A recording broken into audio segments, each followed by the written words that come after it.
ಕಾತ್ಯಾಯಿನಿ ಮಹಾಮಾಯೆ ಮಹಾಯೋಗಿನ್ಯಧೀಶ್ವರಿ ನಂದಗೋಪಸುತಂ ದೇವಿ ಪತಿಮೇ ಕುರುತೆ ನಮಃ ಅಂತ ಈ ಮದುವೆ ಆಗದೇ ಇರುವಂತಹ ಕನ್ಯೆಯರು ಲಕ್ಷ್ಮೀದೇವಿಯನ್ನು ಪ್ರಾರ್ಥಿಸುವಂಥ ಒಂದು ಪದ್ಧತಿ ಇದೆ. ದುರ್ಗಾರೂಪಳಾದಂತಹ ಲಕ್ಷ್ಮೀದೇವಿಯ ಪ್ರಾರ್ಥನೆ ಅದು. ಮಹಾಮಾಯಳೆ, ಮಹಾಯೋಗಿನಿಯೇ, ಒಡೆಯಳೆ, ನನಗೆ ಕೃಷ್ಣನನ್ನ ಗಂಡನನ್ನಾಗಿ ಮಾಡಿಕೊಡೋದು ನಿನಗೆ ನಮಸ್ಕಾರ ಅಂತ ಆ ಪ್ರಾರ್ಥನೆಯ ಅರ್ಥ. ಅದು ಭಾಗವತದಲ್ಲಿ ಬರುವಂಥ ಮಂತ್ರ. ಗೋಪಸ್ತ್ರೀಯರು ಹೀಗೆ ಆ ಮಂತ್ರವನ್ನು ಹೇಳ್ತಾ ಭಗವಂತನನ್ನು ಪ್ರಾರ್ಥಿಸಿದರು. ಆಗ ಕೃಷ್ಣ ಅವರನ್ನ ಮದುವೆ ಮಾಡಿಕೊಂಡ ಅಂತ ಭಾಗವತದಲ್ಲಿ ಮತ್ತು ತಾತ್ಪರ್ಯ ನಿರ್ಣಯದಲ್ಲೆಲ್ಲ ಅದರ ಉಲ್ಲೇಖ ಇದೆ. ಈ ಕನ್ಯೆಯರು 5ನೇ ವರ್ಷದ ಬಳಿಕ ಮತ್ತು ಅವರು ದೊಡ್ಡವರಾಗುವ ತನಕ ಮೌನ ಗೌರಿ ವ್ರತ ಅಂತ ಒಂದು ಮಾಡ್ತಾರೆ. ಈ ಮಾಘ ಮಾಸದಲ್ಲಿ ಬೆಳಿಗ್ಗೆ ಎದ್ದು ಮೌನವಾಗಿ ಇದ್ದು ಸೂರ್ಯೋದಯಕ್ಕಿಂತ ಮುಂಚೆನೆ ಪೂಜೆ ಇತ್ಯಾದಿಗಳು, ದುರ್ಗಾ ಪೂಜೆ ಮಾಡಿ ಈ ಶ್ಲೋಕವನ್ನು ಹೇಳಿ ಆಮೇಲೆ ಮೌನವಾಗಿ ನಮಸ್ಕಾರ ಇತ್ಯಾದಿಗಳನ್ನು ಮುಂದುವರಿಸಿ ಮುಂದೆ ಅವರು ತಮ್ಮ ಆಹಾರ, ಫಲಾಹಾರ ಇತ್ಯಾದಿಗಳನ್ನು ಮಾಡ್ತಾರೆ. ಸಾಯಂಕಾಲ ಕೂಡ ಫಲಾಹಾರನೇ ಮಾಡ್ತಾರೆ ಊಟದ ಬದಲಾಗಿ. ಇದೆಲ್ಲ ಇರುವಂತಹ ಒಂದು ಪದ್ಧತಿ. ಸ್ತ್ರೀಯರು ಹೀಗೆ ತಮ್ಮೊಂದು ಉತ್ತಮ ಪತಿ ಬೇಕು ಅಂತ ಮಾಡೋದೊಂದು ಪದ್ಧತಿ ಇದೆ. ಆದರೆ ಪುರುಷರು ಹೀಗೆ ಮಾಡೋ ಪದ್ಧತಿ ಏನಿದೆ ಅಂತ ಕೂಡ ಒಬ್ಬರು ನನ್ನನ್ನು ಕೇಳಿದ್ರು. ಇಲ್ಲಿ ಹೀಗೆ ನಾವು ಅದನ್ನು ತಿಳ್ಕೊಳ್ಬೋದು. ಈ ಮೌನ ಗೌರಿ ಪೂಜೆ ಮಾಡುವುದು ಏನಿದೆ ಅದು ವೈದಿಕ ಪದ್ಧತಿ ಏನಲ್ಲ. ನಾವೀಗ ಮಾಡುವ ಅನೇಕ ಕರ್ಮಗಳಲ್ಲಿ ಶ್ರೌತ ಸ್ಮಾರ್ತ ಕರ್ಮಗಳು ಇರ್ತವೆ.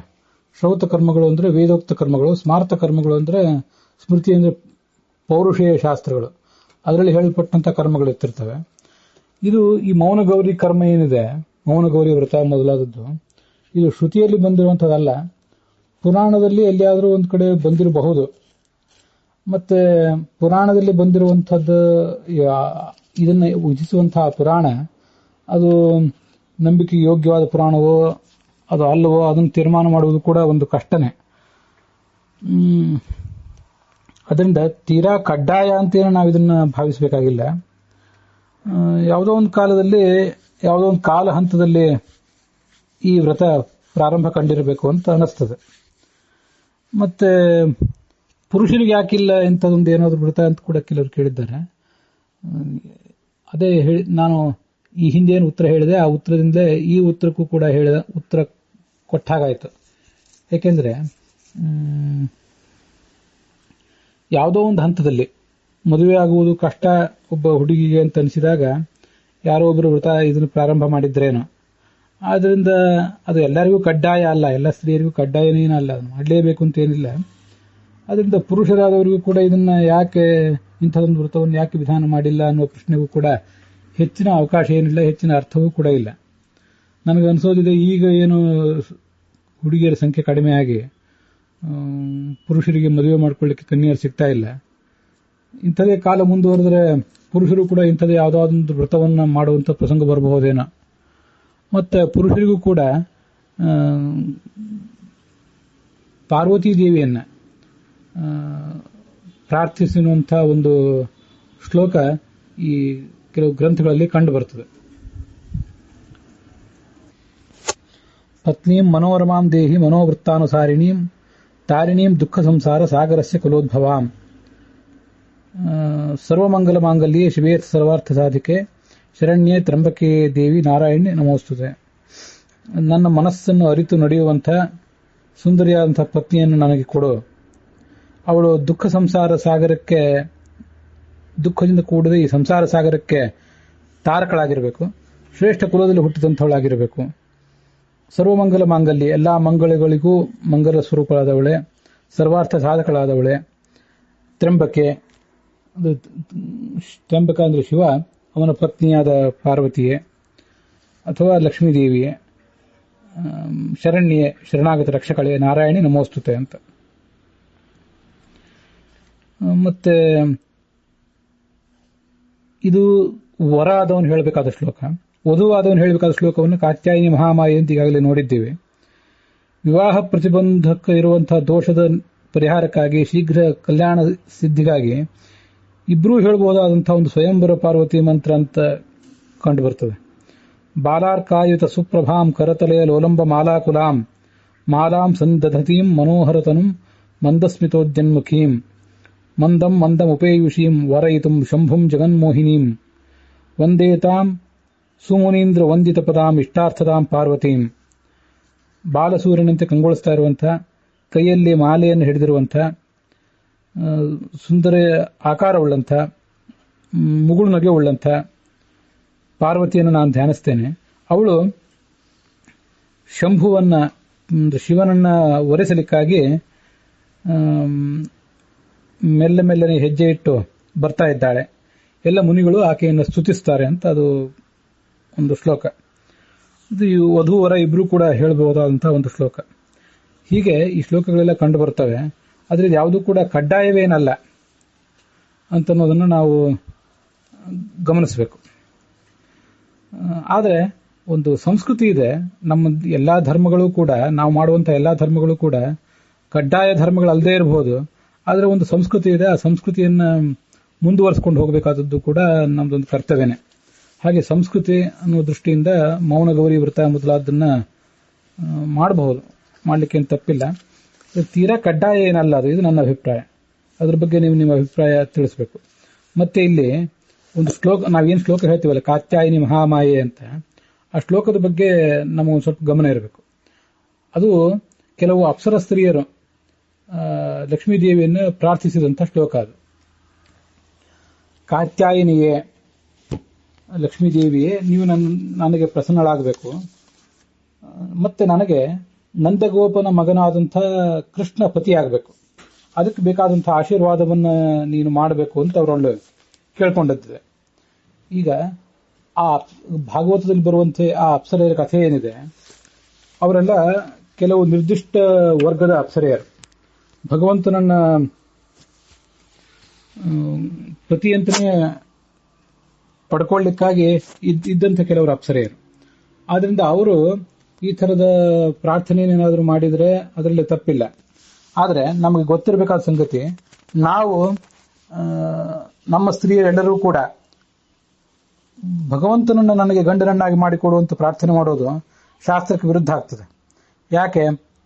ಭಾಗವತ ತಾತ್ಪರ್ಯ ಅದನ್ನು ಹೀಗೆ ಹೇಳ್ತದೆ: ಭಗವದ್ ಭರ್ತೃತಾ ಯೋಗ್ಯಾ ಕಾಶ್ಚಿದ್ ಅಪ್ಸರಸ ಸ್ತ್ರೀಯ ರಮಾವೇಶಾತ್ ಕದಾಚಿತ್ ಸ್ಯುಃ ತಾಸ್ವೇಕಾ ಪಿಂಗಲ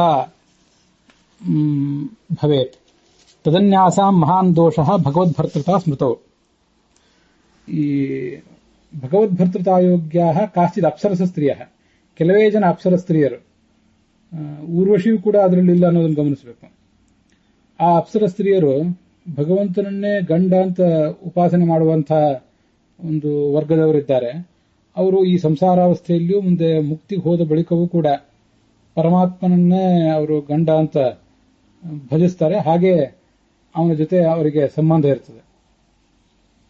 ಅಂಥವರು ನನಗೆ ನಂದಗೋಪನ ಮಗನಾದ ಕೃಷ್ಣನೇ ಗಂಡನಾಗಲಿ ಅಂತ ಪ್ರಾರ್ಥಿಸಿದರೆ ಅದರಲ್ಲೇನು ದೋಷ ಇಲ್ಲ. ಆದರೆ ಉಳಿದವರು, ಬೇರೆ ಎಲ್ಲ ಸ್ತ್ರೀಯರು ನನಗೆ ನಂದಗೋಪನ ಮಗನಾದ ಕೃಷ್ಣನೇ ಗಂಡ ಆಗಲಿ ಅಂತ ಪ್ರಾರ್ಥನೆ ಮಾಡುವುದೇನಿದೆ, ಅದು ಯಾಕೋ ಅಷ್ಟು ಸರಿ ಕಾಣಿಸೋದಿಲ್ಲ. ಆದ್ರಿಂದಲೇ ನಾವು ಈ ಥರ ಪ್ರಾರ್ಥನೆ ಮಾಡುವುದೇನಿದೆ, ನಮ್ಮ ಉಳಿದ ಸ್ತ್ರೀಯರೆಲ್ಲರೂ ಕೂಡ ಈ ಥರ ಪ್ರಾರ್ಥನೆ ಮಾಡುವುದೇನಿದೆ, ಅದು ಅಷ್ಟು ಯೋಗ್ಯ ಅಲ್ಲ. ಆದರೆ ಈಗಾಗಲೇ ಅದನ್ನು ಹೇಳ್ತಾ ಬಂದಿದ್ದಾರೆ. ಅದಕ್ಕೆ ಏನು ಆ ಶ್ಲೋಕವನ್ನು ಹೇಳ್ತೇವಲ್ಲ, ಹೇಳಿದ್ರಿಂದ ಅದಕ್ಕೆ ಅರ್ಥ ಏನು ಅಂತ ಆದರೂ ಗೊತ್ತಿರಬೇಕಲ್ಲ ನಮಗೆ. ಸ್ವಲ್ಪ ಅರ್ಥವನ್ನು ಬದಲಾವಣೆ ಮಾಡಿಕೊಂಡು ನಾವು ಅದನ್ನು ಹೇಳೋದು ಉಚಿತ. ಅಲ್ಲಿ ಹೀಗಿದೆ ನೋಡಿ ಶ್ಲೋಕದಲ್ಲಿ: ನಂದಗೋಪ ಸುತಂ ದೇವಂ ಅಂತಿದೆ. ನಂದಗೋಪ ಸುತಂ ದೇವಿ ಪಚಿಮ್ಮೆ ಕುರುತೆ ನಮಃ, ಅಥವಾ ದೇವಂ ಪಾಠಾಂತರ ಏನಾದರೂ ಇದ್ದಿರಬೇಕು. ನಂದಗೋಪನ ಮಗನನ್ನ ನನಗೆ ಗಂಡನನ್ನಾಗಿ ಮಾಡಿಕೊಡು ಅಂತ.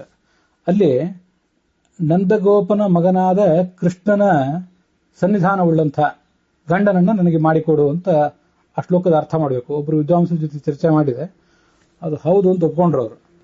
ಆದ್ರೆ ಒಟ್ಟಾರೆ ಈ ವ್ರತನೇ ಅನಗತ್ಯ, ಇದನ್ನ ಮಾಡಬೇಕಾಗಿಲ್ಲ ಅಂತ ಅವ್ರದ್ದು ವಾದ ಆಗಿತ್ತು. ಮಾಡಬೇಕಾಗಿಲ್ಲದೆ ಇರಬಹುದು, ಆದ್ರೂ ಸಂಸ್ಕೃತಿ ಬಂದಿದೆ, ಅದನ್ನ ಮಾಡೋದು ಉಚಿತ ಅಂತ ನನ್ನ ಅಭಿಪ್ರಾಯ. ಮಾಡುವುದಾದ್ರೆ ಹೀಗೆ ಅರ್ಥ ಮಾಡಬೇಕು. ಕೃಷ್ಣನ ಸನ್ನಿಧಾನಕ್ಕೆ ಪಾತ್ರನಾದಂಥ ಒಬ್ಬ ಯೋಗ್ಯನಾದ ಗಂಡನನ್ನ ನನಗೆ ಮದುವೆ ಮಾಡಿಕೊಡು, ನನಗೆ ನೀನು ಕರುಣಿಸು ಅಂತ ದೇವಿಯನ್ನು ಕೇಳಬೇಕು. ಇದ್ರ ಹೊರತಾಗಿ ಭಗವಂತನೇ ನಮಗೆ ಗಂಡಾಗೋದು ಸಾಧ್ಯ ಇಲ್ಲ, ಯಾವ ಸ್ತ್ರೀಗೂ ಕೂಡ. ಉಳಿದ ಸ್ತ್ರೀಯರಿಗೆ ಭಗವಂತನೇ ನನಗೆ ಗಂಡ ಆಗಬೇಕು ಅಂತ ಅವರು ಪ್ರಾರ್ಥನೆ ಮಾಡಿದರೆ ಅದಕ್ಕೆ ಮಹಾನ್ ದೋಷ ಇದೆ ಅಂತ ಭಾಗವತ ತಾತ್ಪರ್ಯ ಹೇಳಿದೆ. ನಾನು ಅವಾಗಲೇ ಹೇಳಿದ ಶ್ಲೋಕ, ತದನ್ಯಾಸ ಮಹಾನ್ ದೋಷ ಭಗವದ್ಭರ್ತೃತಾ ಸ್ಮೃತವು. ಭಗವಂತನೇ ನನಗೆ ಗಂಡ ಆಗಬೇಕು ಅಂತ ಕೇಳೋದು ಅದು ಶಾಸ್ತ್ರ ಪ್ರಕಾರ ಯೋಗ್ಯ ಅಲ್ಲ. ಹೀಗಿದು ಮೌನ ಗೌರಿ ವ್ರತ ಮತ್ತೆ ಕಾತ್ಯಾಯಿನಿಯನ್ನು ವ್ರತದ ಬಗ್ಗೆ ಎಲ್ಲ ನಂದು ಅಭಿಪ್ರಾಯ ಹೇಳಿದ್ದೀನಿ. ಅದ್ರ ಬಗ್ಗೆ ನಿಮ್ಮ ಅಭಿಪ್ರಾಯ ಹೇಳಬೇಕು. ಮತ್ತೆ ಇನ್ನೊಂದು ವ್ರತದ ಬಗ್ಗೆ ನನಗೆ, ಒಂದು ಪದ್ಧತಿ ಬಗ್ಗೆ ನನಗೆ ಕೇಳಿ ಬಂತು. ಕನ್ಯಾ ವಿವಾಹ ಮಾಡಬೇಕು ಅಂತ ಏನು ಶಾಸ್ತ್ರದಲ್ಲಿ ಹೇಳ್ತಾರಲ್ಲ, ಅವಳು ಹುಡುಗಿ ಬಹಿಷ್ಠೆ ಆಗೋಕ್ಕಿಂತ ಮುಂಚೆನೆ ಅದನ್ನ ಮಾಡ್ಲಿಕ್ಕೆ ಆಗದೆ ಹೋದ್ರೆ, ಅವಳು ಬಹಿಷ್ಠೆ ಆದ್ಮೇಲೆ ಅವಳು ಮದುವೆ ಮಾಡಿಕೊಟ್ರೆ ಅವಳ ತಂದೆಗೂ ಕೂಡ ದೋಷ ಇದೆ. ಅದರಿಂದ ಮೊದಲೇ ಮದುವೆ ಮಾಡಿಕೊಡ್ಬೇಕು ಅಂತ ಒಂದು ಸಂಪ್ರದಾಯ ಇದೆ. ಈ ಎಲ್ಲ ಸಂಪ್ರದಾಯದ ಬಗ್ಗೆ ನನಗೇನು ಅಷ್ಟು ಆಸ್ಥೆ ಇಲ್ಲ. ಅನೇಕ ಜನ ನನಗಿಂತ ಹೆಚ್ಚು ಸಂಪ್ರದಾಯಸ್ಥರಾದವರು ಮತ್ತೆ ಆಚಾರನಿಷ್ಠರಾದವರು ಕೂಡ ಈ ಕನ್ಯಾ ವಿವಾಹವನ್ನು ಒಪ್ತಾ ಇಲ್ಲ. ಮಕ್ಕಳಿಗೆ ಕನ್ಯಾ ವಿವಾಹ ಮಾಡಬೇಕು ಅಂತ ಮಾಡಿದ್ದೀವಿ, ಆಶೀರ್ವಾದ ಮಾಡಿ ಅಂತ ಯಾರು ಕೇಳಿದಾಗ, ವಿಶೇಷತಃ ಕನ್ಯಾಪಿತೃಗಳು ಕೇಳಿದಾಗ ನಾವಂತ ಆಶೀರ್ವಾದ ಮಾಡೋದಿಲ್ಲ ಅಂತ ಕೆಲವರು ವಿದ್ವಾಂಸರು ಹೇಳಿದ್ದನ್ನ ನಾನೇ ಕೇಳಿದ್ದೇನೆ. ಅದು ಗಮನಿಸಿರ್ಬೇಕು ನೀವು. ನನಗಿಂತ ಹೆಚ್ಚು ಸಂಪ್ರದಾಯ ನಿಷ್ಠರು, ಆಚಾರ ನಿಷ್ಠರು ಆದಂತಹ ವಿದ್ವಾಂಸರ ನಿಲುವುದು. ಇಲ್ಲಿ ಆ ಕನ್ಯಾ ವಿವಾಹ ಮಾಡಬೇಕು ಅನ್ನೋದ್ರ ಬಗ್ಗೆ ನನಗೆ ಆ ಆಚಾರ್ಯರಿಗೆ ಹೇಗೋ ಹಾಗೆ ನನಗೂ ಕೂಡ ಅಷ್ಟು ಸಮ್ಮತಿ ಇಲ್ಲ. ಮಾಡೋದು ಕೆಲವರು ಮಾಡ್ತಾರೆ. ಅದನ್ನ ಮಾಡ್ಲಿಕ್ಕೆ ಆಗದೆ ಹೋದ್ರೆ, ಮನೆಯಲ್ಲಿ ಆ ಪದ್ಧತಿ ಇತ್ತು ಆದ್ರೂ ಮಾಡ್ಲಿಕ್ಕೆ ಆಗ್ತಿಲ್ಲ ಇತ್ತೀಚಿನ ಕಾಲದ ಪರಿಸ್ಥಿತಿಗಳಿಂದಾಗಿ ಅಂತ ಆದಾಗ, ತಿರುಪತಿಯ ವೆಂಕಟರಮಣನಿಗೆ ಕನ್ಯೆಯನ್ನು ಮದುವೆ ಮಾಡಿಕೊಡೋದು ಒಂದು ಪದ್ಧತಿ ಇದೆ ಅಂತ ಕೂಡ ನನಗೆ ಕೇಳಿ ಬಂತು. ಕೆಲವರು ಹಾಗೆ ಮಾಡ್ತಾರೆ ಅಂತ ಹೇಳಿ. ಇಲ್ಲಿಯೂ ಕೂಡ ಅದೇ ಸಮಸ್ಯೆ. ನಮ್ಮ ಮಗಳನ್ನ ಭಗವಂತನಿಗೆ ಮದುವೆ ಮಾಡಿಕೊಡೋದು ಹೇಗೆ? ಭಗವಂತನಿಗೆ ಮದುವೆ ಮಾಡಿಕೊಡ್ಲಿಕ್ಕೆ ಯೋಗ್ಯತೆ ಇರುವಂತಹ ಮಗಳ ನಮ್ಮ ಮಗಳು. ಆಕೆ ಆ ನಿರ್ದಿಷ್ಟ ವರ್ಗದ ಅಪ್ಸರೆಯಾಗಿರಬೇಕು. ನಿರ್ದಿಷ್ಟ ವರ್ಗದ ಅಪ್ಸರೆಯಾಗಿದ್ರೆ ಅವಳಲ್ಲಿ ರಮಾದೇವಿಯ ಆವೇಶ, ಲಕ್ಷ್ಮೀದೇವಿಯ ಆವೇಶ ಇದ್ರೆ ಆಗ ಆ ಕನ್ಯೆಯನ್ನು ನಾವು ಭಗವಂತನಿಗೆ ಮದುವೆ ಮಾಡಿಕೊಡ್ಬಹುದು. ನಾವೆಲ್ಲ ತಂದೆ ತಾಯಂದಿರು ಮನುಷ್ಯರೇ, ನಮ್ಮ ಮಕ್ಕಳು ಹೆಚ್ಚು ಕಡಿಮೆ ಮನುಷ್ಯರೇ. ಯಾರು ದೇವತೆಗಳು ತಂದೆ ತಾಯಂದಿರಾಗಿ ಮಕ್ಕಳಾಗಿ ಹುಟ್ಟಬಾರದು ಅಂತ ನಾನು ಹೇಳ್ತಿಲ್ಲ. ಸಾಮಾನ್ಯವಾಗಿ ನಾವೆಲ್ಲ ಮನುಷ್ಯರೇ. ಹೀಗಿರುವಾಗ ನಮ್ಮ ಕನ್ಯೆಯನ್ನು ಭಗವಂತನಿಗೆ ಮದುವೆ ಮಾಡಿಕೊಡೋದು ಯಾವ ಒಂದು ಉದ್ದೇಶಕ್ಕಾಗಿ? ಅದರಿಂದ ಏನು ಲಾಭ ಸಿದ್ಧ ಆಗ್ತದೆ? ನಮ್ಮ ಮಗಳ ಒಳಗಿರುವಂತಹ ಲಕ್ಷ್ಮೀದೇವಿಯನ್ನು ನಾವು ಭಗವಂತನಿಗೆ ಮದುವೆ ಮಾಡಿಕೊಡ್ತೀವಿ ಅಂತ ಏನಾದರೂ ಅನುಸಂಧಾನ ಇದ್ರೆ, ಮತ್ತೆ ಆ ಒಳಗಿರುವಂತಹ ಲಕ್ಷ್ಮೀದೇವಿಗೆ ನಮ್ಮ ಮಗಳು ಪ್ರತೀಕ ನಮ್ಮ ಮಗಳು ಕೇವಲ ಒಂದು ಪ್ರತೀಕ, ವಿಗ್ರಹದಂತೆ ಮಾತ್ರ ಅಂತ ಅನುಸಂಧಾನ ಇದ್ರೆ, ಆ ಮದುವೆ ಲಕ್ಷ್ಮೀದೇವಿಯ ಮದುವೆ ಆಯಿತು. ನಿಮ್ಮ ಮಗಳಿಗೆ ಇನ್ನು ಕನ್ಯಾ ಆದಾಗ ನೀವು ಮದುವೆ ಮಾಡಬೇಕು ಅಂತ ಏನು ಹೊರಟಿದ್ರೆ, ಆ ಉದ್ದೇಶವೂ ಕೂಡ ಏನು ಸಿದ್ಧ ಆಗೋದಿಲ್ಲ. ಹೇಗೆ ಇದನ್ನೆಲ್ಲ ಒಪ್ಪೋದು? ಆದ್ದರಿಂದ ಈ ಕನ್ಯಾ ವಿವಾಹದ ಬಗ್ಗೆ ಅಂಥ ಏನು ಒಂದು ತರಾತುರಿ ಬೇಡ. ವಾಸ್ತವಿಕವಾದ ಒಬ್ಬ ವರನಿಗೆ ಕೊಟ್ಟು ಮದುವೆ ಮಾಡಬೇಕು ಅನ್ನೋ ತರಾತುರಿನೂ ಬೇಡ. ಮತ್ತು ಅದಿಲ್ಲದೆ ಹೋದ್ರೆ ತಿರುಪತಿ ವೆಂಕಟರಮಣನಿಗೆ ಮದುವೆ ಮಾಡಿಕೊಟ್ಟು ಪಾಪ ಪರಿಹಾರ ಆಯಿತು ಅಂತ ನಾವು ಭಾವಿಸಿಕೊಳ್ಳೋದು ಕೂಡ ಬೇಡ. ಇದಕ್ಕಾಗಿಯೇ ಭುವನೇಶ್ವರಿ ಶಾಂತಿ ಮೊದಲಾದ ಶಾಂತಿಗಳಿವೆ.